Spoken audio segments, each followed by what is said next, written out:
ஓம் ஸ்ரீ குருப்யோ நம. ஸ்ரீ மகாபரிவாஜரணம் மகாபரிவாஜரணம் மகாபரிவாஜரணம். இன்றைக்கி தெய்வத்தின் குரல் பாகம் 5 சங்கர சரித்தம் என்ற தலைப்பில் பெரிவா சொல்கிறது மேலே வாசிக்கிறேன். இது பக்கம் 911 ஆரம்பிக்கிறது. கந்தர்வ ஜாதியினர் உற்சாக ஜீவிகள், குடி பாட்டு ஆட்டம் என்று இருப்பார்கள். இந்த கந்தர்வனும் அப்படி இருந்தவன்தான். அவனே தன் கதையை ஆச்சாரியாளிடம் சொல்லி கொண்டான். ஆட்டோபயோகிராஃபி. நான் பாட்டுக்கு சதா குளித்துக்கொண்டு எங்கள் ஸ்திரீகளோடு ஆடி பாடிக்கொண்டு மதோன்மத்தாக கிடப்பது வழக்கம். ஒரு நாள் துர்வாச மகரிஷி வருகிற வழியில் இப்படி கிடந்தேன். அவரோ இதற்கெல்லாம் நேர் விரோதம். நெருப்பாக இருப்பவர். சீலத்தில் மாத்திரமில்லை, கோபத்திலும் நெருப்பானவர். அவர் வருவதையும் லட்சியமில்லாமல் முதலை கிடக்கிற மாதிரி ஜலக்கிரீடை பண்ணிக்கொண்டு நான் கிடந்ததை பார்த்ததும் அவருக்கு மகா கோபம் வந்துவிட்டது. முதலையாக போக கடவா என்று சபித்து விட்டார். உடனே அவர் காலில் விழுந்து அபச்சாரத்துக்காக கெஞ்சி மன்னிப்பு கேட்டுக்கொண்டேன். அவர் பரமசிவ அம்சம் அல்லவா, அதனால் ருத்ர கோபமும் வரும். அது மாதிரியே அந்த பரமசிவனை எப்படி ஆசுதோஷி என்று சொல்லியிருக்கிறதோ அப்படியே இவரையும் ரொம்ப எளிதாக பிரீத்திப்படுத்தி விடவும் முடியும். இப்பொழுது நான் கெஞ்சியவுடன் இரக்கம் கொண்டு விட்டார். அதனால் சரி, சாபத்தை அப்படியே வாபஸ் வாங்கி கொள்ள முடியாதாகையால் இப்பொழுதைக்கு முதலை ஜென்மா வரட்டும். ஆனால் பரமேஸ்வரனுடைய காலடியை போய் பிடித்து கொள்ளு, விமோசனம் கிடைத்துவிடும் என்றார். புராணங்களில் அநேக கதைகள் இப்படி வருவதுதான். ஒரு கதாபாத்திரம் மதோன்மத்தமாயிருந்து அபச்சாரம் பண்ணுவது, தபஸ்வி ஒருத்தர் சாபம் கொடுப்பது, உடனே இந்த பாத்திரம் கெஞ்சுவது, அவர் கருணையோடு விமோசனம் சொல்வது என்று. சாதாரணமான ஒரு ஜீவனுடைய லட்சணம் தன்னிஷ்டப்படி திமிராக இருப்பது. அப்படி இருப்பதில் கஷ்டம் வந்தால் பல்லை காட்டுவது, மிஞ்சினால் கெஞ்சுவது என்பதுதான் என்றும், தபஸின் லட்சணமும் தபஸ்வியின் லட்சணமும் என்னென்ன என்றும் இந்த கதைகள் காட்டுகின்றன.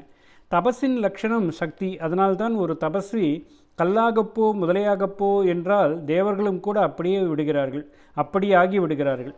தபஸ்வியின் லட்சணம் என்ன? அந்த சக்தியை எப்படி உரியப்படி ஹார்னஸ் செய்யணுமோ அப்படி நல்லதற்கே செய்வது. தப்பு பண்ணினால் தண்டிக்க வேண்டியது தர்மம் என்பதற்காக சாபம் தருவது. தப்பை உணர்ந்தபோது மன்னிக்க வேண்டியது தர்மம் என்பதால் அப்பொழுது கருணையோடு சாப விமோசனம் தருவது. அந்த கதைகளில் இப்படி ஒன்றுக்கொன்று ஈடு கொடுத்து கொண்டு போவதை பார்க்க அழகாக இருக்கும்.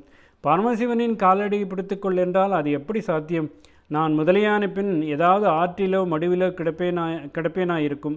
அவரானால் கைலாச உச்சியில் உட்கார்ந்திருப்பவர். எப்படி பிடிப்பது என்றேன். அதற்கு அவர், அதை பற்றி நீ கவலைப்படாதே, அவருடைய காலடியே உன்னை தேடிக்கொண்டு வரும் போ என்று சொல்லி அனுப்பினார். நான் கொடுத்த சாபம் தப்பாது. உன் முதலை ஜென்மமே ஈஸ்வர அவதாரம் செய்யப்போகிற சமயத்தில் அவருக்கு ஒரு பிரச்சனையை தீர்த்து வைத்து அவர் துரியாசிரமியாக புறப்பட உதவி பண்ணும். அவதார நோக்கம் நிறைவேற ஒரு கருவியாகும் பாக்கியம் உனக்கு கிடைக்கும் என்றார். அவர் சொன்னபடியே தான் இங்கே வந்து சாக்ஷாத் சிவாம்சமான தங்களுடைய காலடியை பிடித்தேன்.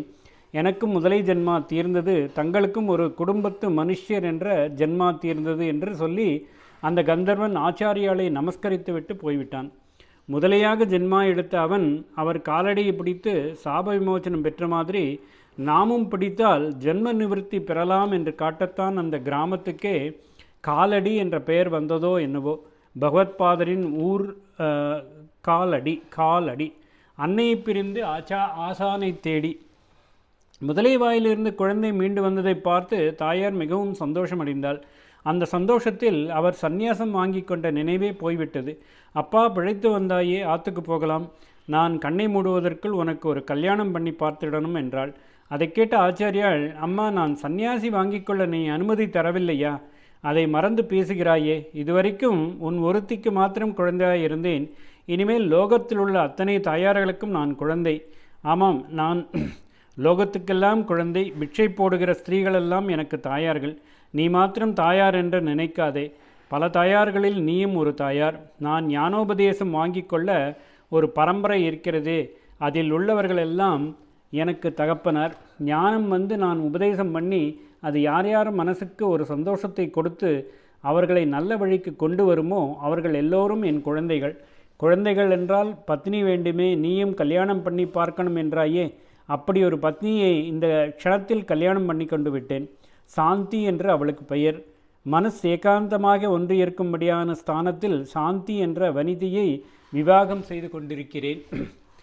பிக்ஷா பிரதா ஜனன்யः பிதரோ குரவः குமாரः சிஷ்யாः ஏகாந்த ரமணஹேது சாந்திர் தஹிதா விரக்தஸ்ய ஆசையை துறந்தவனுக்கு, அதாவது துறவிக்கு பிட்சையிடுபவர் யாவரும் அன்னையர், குறவர் யாவரும் தந்தையர், சீடர் யாவரும் மக்கள், ஏகாந்தத்தில் இன்பம் காண ஏதுவாக உள்ளவளே சாந்தி மனையாள்.